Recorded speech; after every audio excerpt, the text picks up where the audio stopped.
So, what is Biomutant in a nutshell? Biomutant is an open-world, post-apocalyptic kung fu fable. Basically, in terms of structure, it's like Zelda Breath of the Wild, I guess. But the feedback that we've been getting over the years, it's that it's kind of a strange, weird, good mix between Ratchet and Clank, Devil May Cry, Batman Arkham, yeah, and a couple of other influences. So it's truly an open world game, 8x8 kilometers, filled with a lot of weird events and fun things to find. I think the primary thing that we worked a lot with is the control that the player have over the character customization. We have the possibility for the player, to set the attributes, and in Biomutant, that's tightly connected or integrated with the way that the character looks. But the player is like completely free to morph their own breed, we call it a breed, but mammal, if you will. And eventually, people have a lot of assumptions on what kind of animal this is. But for me, and I guess the team, we have allowed the player to make what I call, more like a Muppet.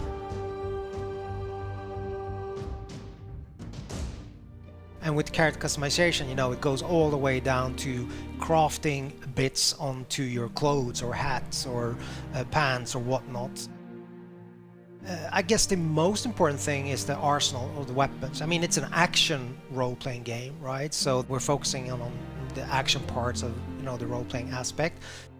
Each part that you can find for weapons and gear also comes with like a material, a quality aspect, so they can be more damaged or of a higher quality material. Just mentioning that you don't have to repair, but you can actually upgrade things that are broken, but they will never diminish in terms of their material qualities, like in Zelda, for example. We don't do that.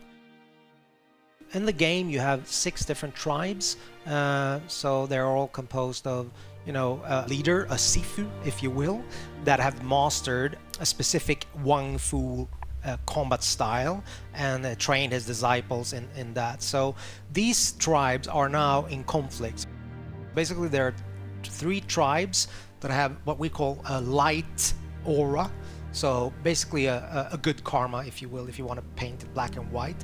And there are 3 tribes that have like a dark aura. Eventually, at the start of the game, you will find that you have to choose an ally, so one of these 6 tribes. As you move along or go further into the game, you're free at any time to change your allegiance. But at the start of the game, you choose one of these 2 tribes. And basically, at that point, the state of the world is represented by the huge tree that's at the heart of the 8x8 kilometer open world. So it's a representation of the world either going under or the world surviving. So this is all tied to the tree of life.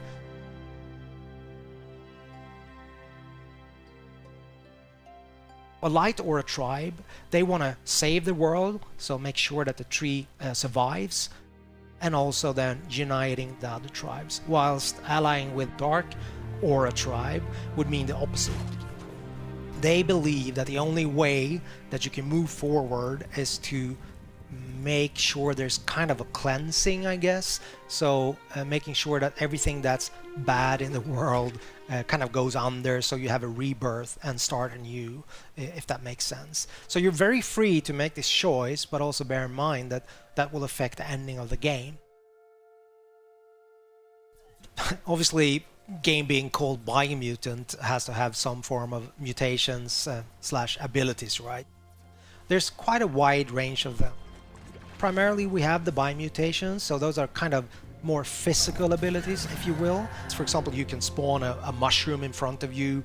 That has multiple uses. If I just use that one as an example in terms of creative freedom for you as a player, combining this jumping up on the mushroom with, let's say, just electricity shooting out from your fingers, like the Emperor in Star Wars, or once the character is airborne, like your enemy, just going up there, unleashing some other kind of strange abilities. I don't want to go into all of them. But the other aspect is the psi mutations. So those are more like your, you know, X-Men style abilities, if you will.